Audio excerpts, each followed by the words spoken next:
For the most part, all the formulaic cinematic elements of the Callisto Protocol completely push back against any sort of horror or tension. The elements of a cinematic adventure game absolutely do not mix with a horror game, even if the horror game is linear.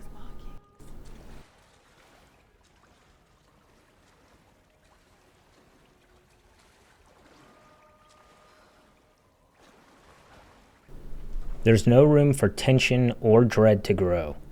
As soon as you start taking in the atmosphere and the tension starts building a little in the Callisto Protocol, you're instantly hit with a fucking QuickTime event. And a QuickTime event might as well be a cutscene, because as a player, they feel like a cutscene.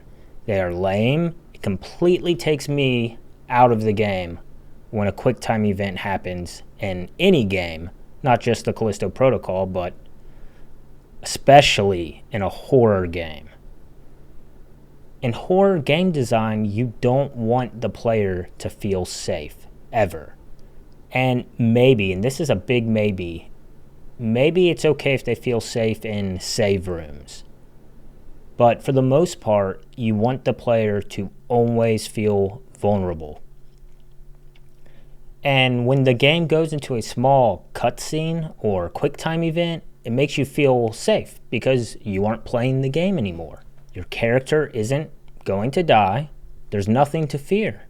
Once the QuickTime event starts, it drains all tension. About the same as if a cutscene had just started. QuickTime events are pure immersion breaking when used often, and man, are they used often in the Callisto Protocol. And honestly, QuickTime events are just extremely dated at this point. And throughout the entirety of the Callisto Protocol, instead of letting tension grow naturally through its dark, oppressive horror atmosphere, the player is just relieved very early on of any tension by QuickTime events or some unnecessary cutscene in an effort to be more cinematic, and it really just sucks. At this section of the game, the player goes into an elevator and it starts falling, like free falling. And it all happens in a fucking cutscene, so it's really not that cool. Imagine if it had all happened in real time, like how much more tense and how much more fun and scary that would be as the player. Like it would be panic inducing to like scramble around as Elias is telling you to jam something into the brake and you're looking around for a rod and you find it. Like that would be extremely tense. That would be fun. Instead, the whole thing's just a lame cutscene. One of the motors shorted out when I transferred power. Stop the cab! Stop it! Elias! The system's not responding. You've got to do it manually. Wait, what? How? Just jam something into the brake. Hurry!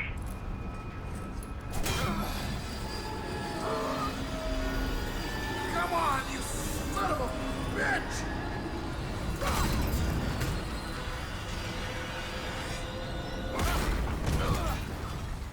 But Jacob, you still with me? then we get the perfect horror setup.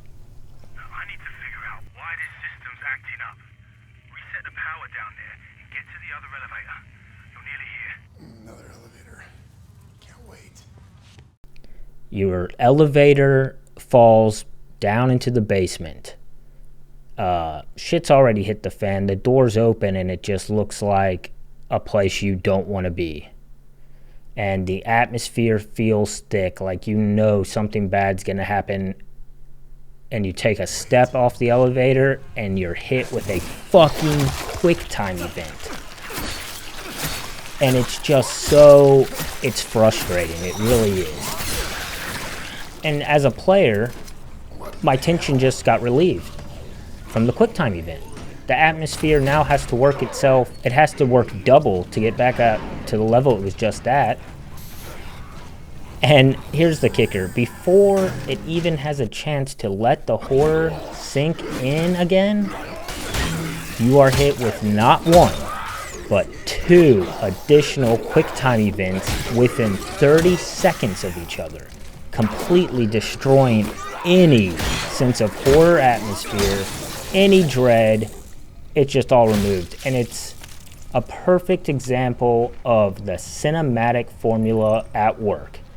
In an attempt to be cinematic, the Callisto Protocol has just removed any sort of fear the player would have been feeling. And it's not fun to play. It's not scary to play. It's just awful. And it becomes apparent very early on that when there is a QuickTime event, you're never going to be in any immediate danger afterward.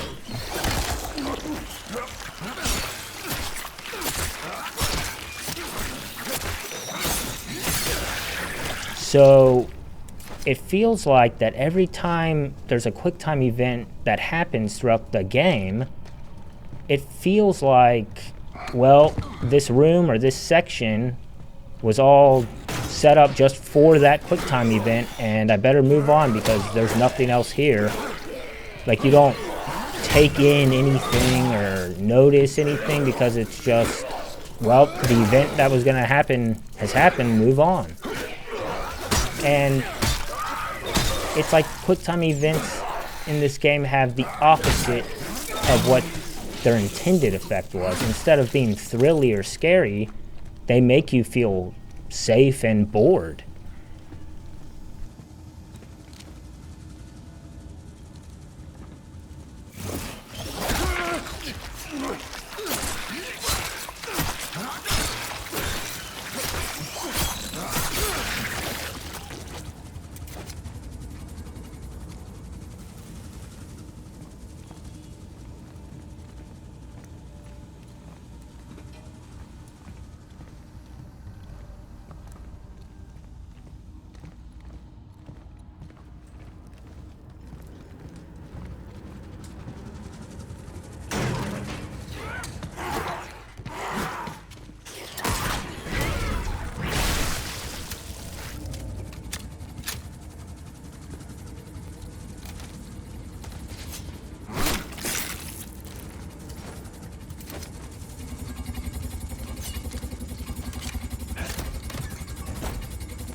Nice.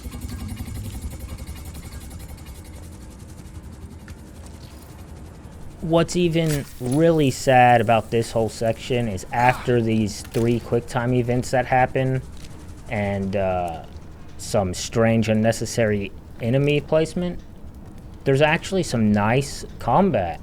I thought it was a well-designed, tense and scary combat against monsters, and I believe this is the first time in the game you actually fight 3 or 4 enemies at once. And the first time I played it, I thought it was great. I thought it was really tense, it was scary. And if the player had just been allowed to soak in the atmosphere of the area right before, instead of being bombarded with QuickTime events, it would have made this section so much better. So now watch this. It's the same section, but I'm going to go through it, and I've removed the QuickTime events and the unnecessary enemy encounters. And to me, it feels much better, scarier. The atmosphere feels way better. You can really take in the audio and notice little details in the environment that get overlooked. And when you first roll up on that pack of enemies, it feels more like I felt more nervous, even just making this video. Like, it feels more not important, but more impactful when you finally do roll up on those enemies.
When new enemies are introduced in the Callisto Protocol, instead of showing the enemy naturally in real time and making it a terrifying gameplay moment, the game will always go to a cutscene.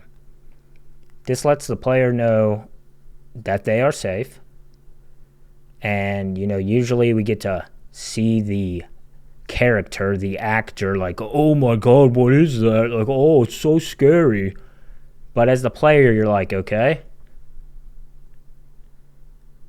And I believe the developers thought by showing enemies in this fashion, the game would feel more cinematic. But all it does is, 1, removes any feelings of fear and horror, because I'm watching a fucking cutscene, and 2, breaks all immersion, because I'm not playing anymore, I'm watching.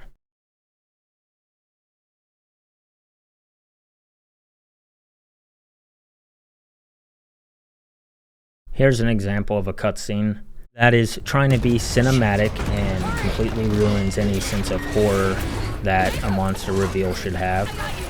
And what really kills the horror is that this cutscene shows the monster waking up. And I mean, I guess if this was a movie, this camera shot would be cool, but as the player, I'm not playing the game right now. I'm sitting in my chair watching a cutscene. So I know the main character is safe, there's no danger, there's no fear. The monster is shown in full. I have time to really process what I'm looking at. There's no terror. There's no shock. This is one of the many examples where basic horror design just goes out the window.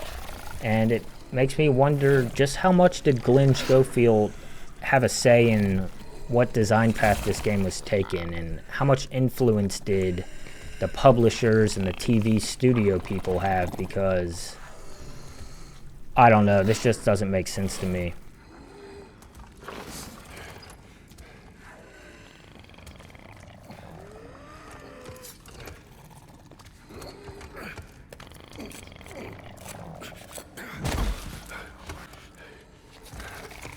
What I think would have made this whole part a lot better would have been to do this.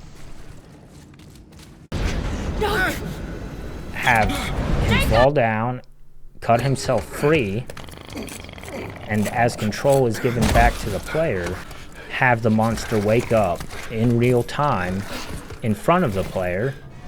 That way the player has control, they feel the fear. Not the character, the player.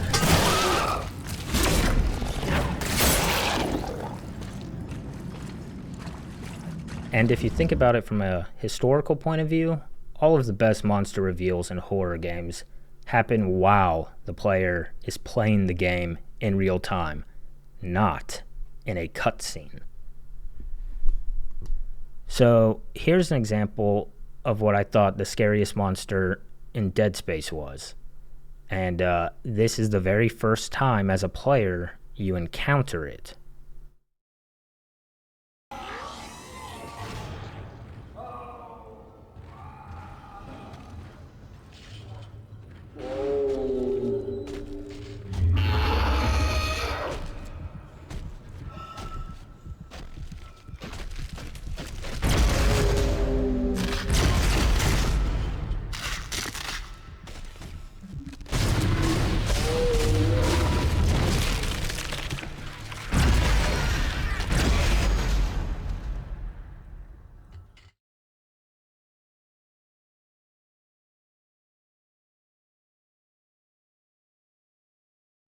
But it's not just that cutscene.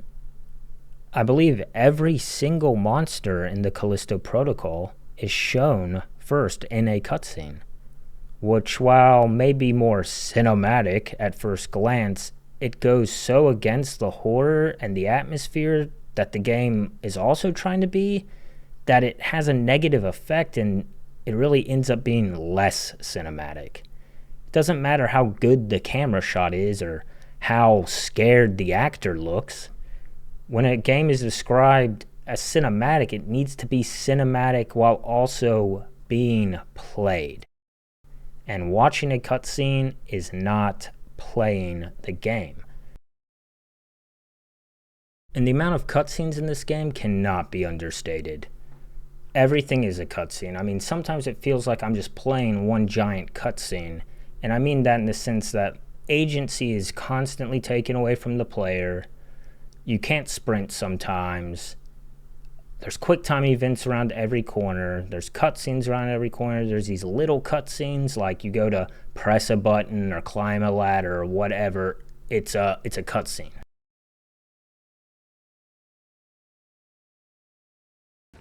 Here's some more examples of stupid cutscenes in this game that do nothing but lessen the horror. And remember, players know they're safe in a cutscene, so there's no fear.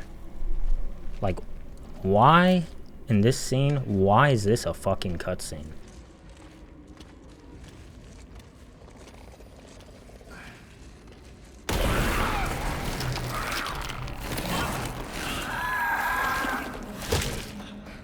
Why wouldn't they just have this happen in real time? You just imagine it happening in real time. It's not that hard to see how much more immersive and how much more scary it would be. I'm not saying this part would even be that terrifying if it happened in real time, but it most certainly would be better, and it most certainly does not need to be a fucking cutscene.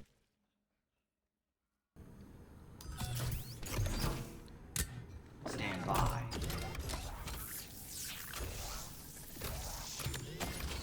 Pre-finished. Here the player has a good 2 or 3 seconds to really process that, hey, wait, I'm watching a cutscene before the enemy pops up. The fuck?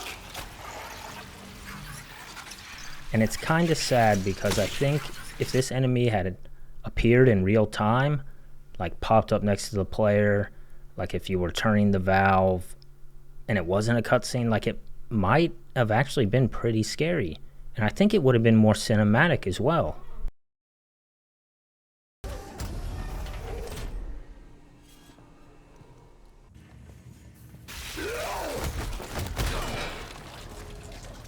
Like, the door opens and you see written on the wall, "Shoot the tentacles," written in blood with a dead body under it. This room looks fucking scary, and you're gonna put the player immediately into a cutscene? Even if it's a short one, it takes away all the tension. Like, I feel safe. Like, I'm not afraid. Like, what the fuck? This next section is gonna show cookie cutter adventure game formula, followed by a cookie cutter cutscene that the developers clearly thought would be cinematic and immersive. But it's so formulaic, it has the exact opposite effect.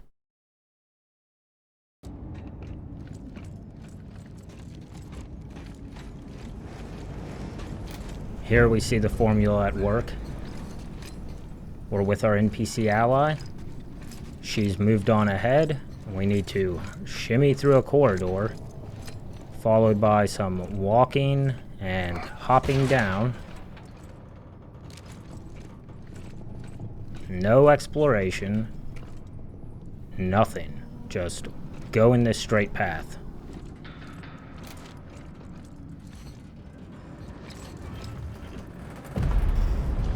Look out!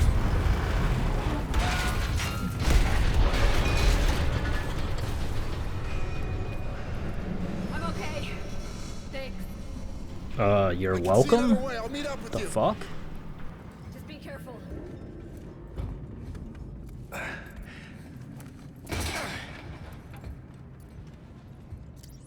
Find another way down. Yeah, like you're supposed to look for it. What a fucking joke. Oh, Think look. it'll hold? Can it be some Try exploration? not to think about it. Wow. Look how exciting this is right here. I'm rewarded with 20 credits. To buy 2 bullets for the skunk gun costs 70 credits, so that's basically like nothing.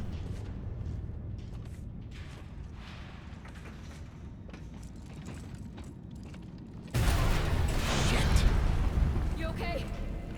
Yeah. I told you to be careful. Yeah, right. And you know, that's just classic adventure game formula where the NPC ally is going to constantly badger you and tell you to hurry up. Over here. It's like, what the fuck? On the service route.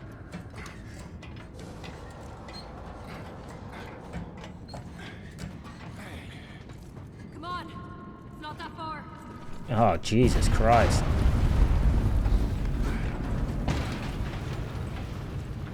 A few more steps. Shut the fuck up.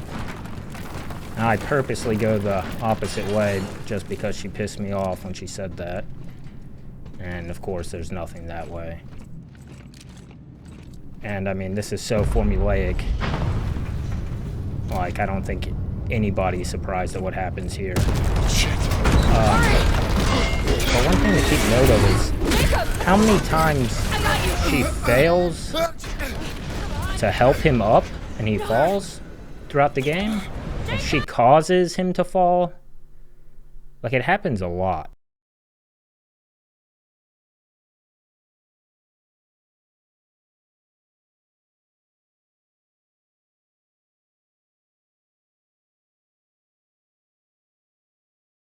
Here we once again have the formula, the cinematic formula. Following your NPC ally down a straight path, you're allowed to have one small branching path with one shitty item. I'm not even going to call it a branching path because that's not what it is. It's more like one little side hallway or something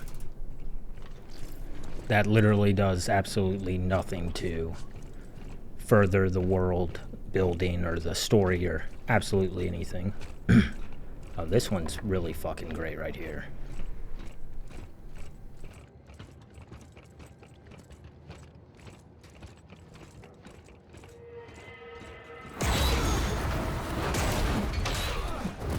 And I'm not even really sure what to say about this because it's just so ridiculous. It almost seems like they didn't know what to do. Like they need the player to do something, and they've got to this part of the story where you're with Danny and you're walking to where you need to go, and so they just have the floor collapse from under you again, so that you'll get split up again and you'll once again have to meet up with her and do all the same shit you just did. You literally just fell down to the spot where you started when you were first looking for her. So, like, what the fuck? It's just bizarre.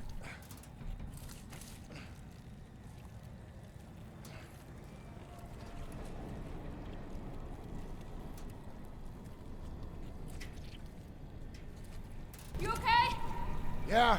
Hey, do you think you should be That yelling walkway collapsed. when we're underground, surrounded by fucking monsters?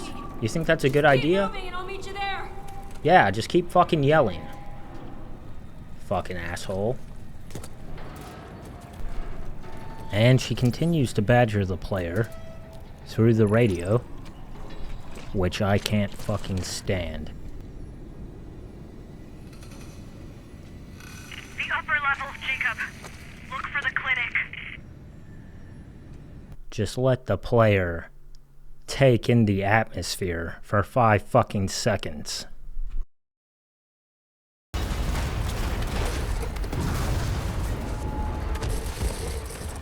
Once again, we have a falling section where Danny drops the player again.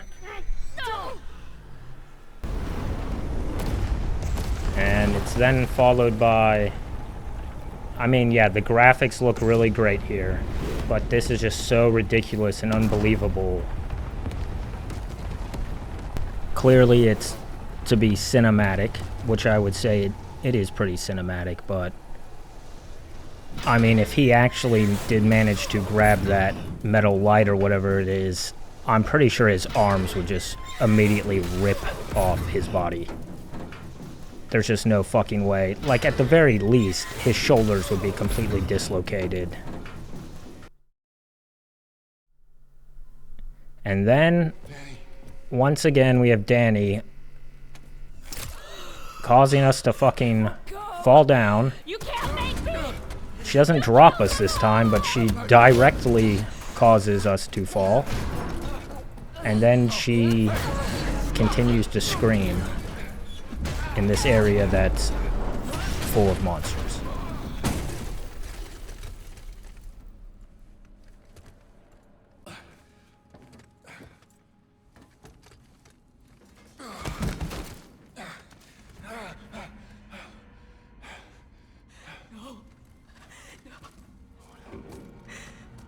You didn't deserve this.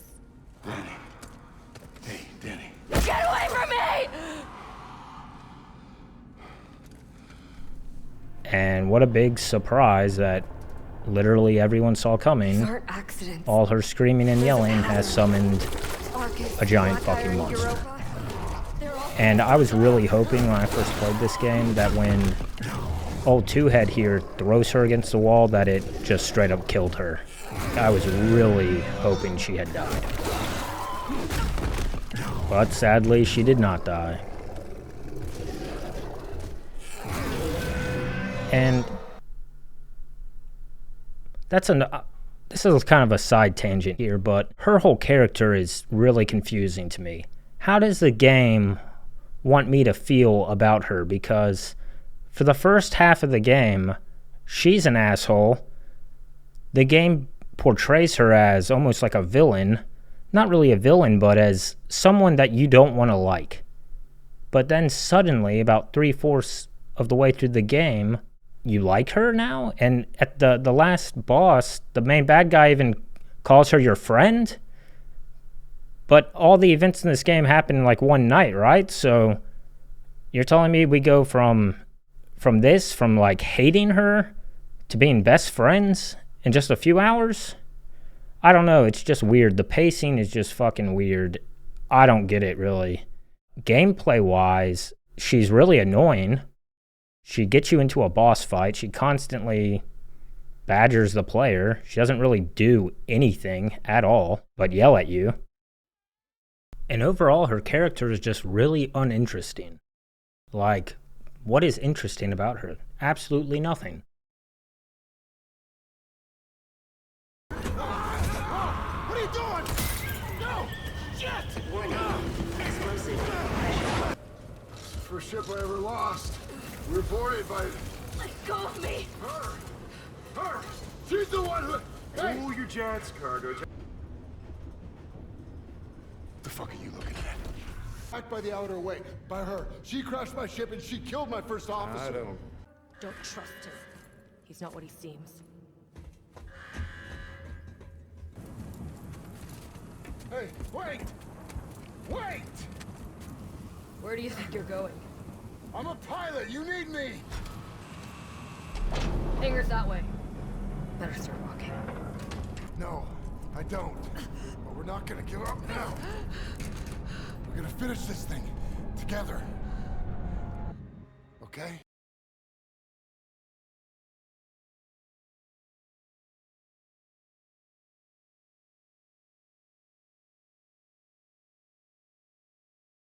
The cinematic approach for these cutscenes, it not only ruins the horror, but it also, it kind of ruins a lot of the story. For example, this other side character, Elias, this whole cutscene seems to serve no purpose other than trying to make us like this character that in 2 minutes from now will die.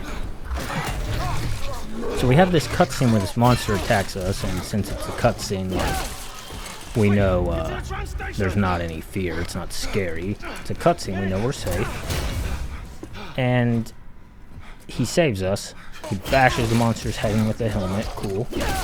I mean, I'd probably like him a lot more if he showed up and killed the monster I was about to fight while I was playing the game in real time instead of watching a cutscene, but anyway, the reason this part is even here of him saving us is because he's about to die, and they want the player to maybe feel something for his death, because really we don't even really know this dude. He just kind of gave us directions, but he just saved our life, so he's cool.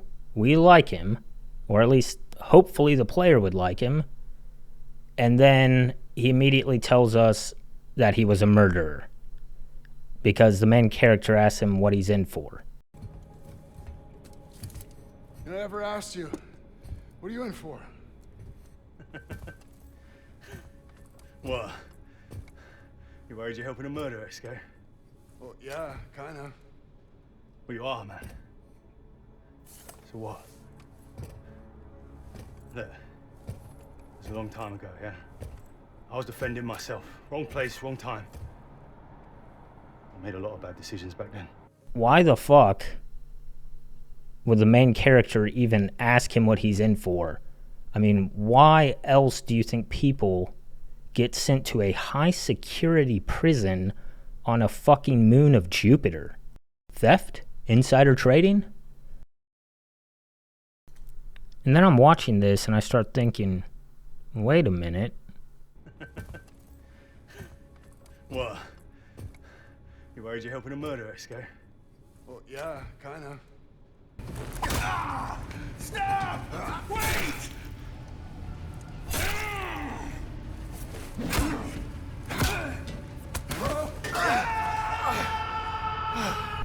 Like, technically, that guy's begging for his life, like saying, no, please stop. I mean, I don't really think he's a threat anymore, but you know what? Just kind of throw him over the edge anyway. And that technically might be murder, you know? But, Elias dies in a cutscene after this, and it's not that impactful because he dies in a cutscene anyway, and old Danny proceeds to roll up and takes what she needs and then leaves us to die. Clearly they were going for some cinematic shit, right? They wanted all this acting and this to be a big emotional death, and I don't know, it just does not work at all. And absolutely none of these cutscenes have anything to do with sci-fi horror. They're all trying to be cinematic, which they're not. They're the opposite. They're most certainly not horror. All they do is lessen any horror elements. And a lot of the cutscenes in the game are completely unnecessary. And if they were removed and whatever happened in the cutscene just happened in real time, it would feel much better and would probably be more cinematic and probably be more scary. Although this part's about cutscenes, there's so much little cutscenes and QuickTime events and stuff throughout the entire game that there'll be a lot more examples of these cutscenes in other sections of the video. So that brings us to the end of part 3.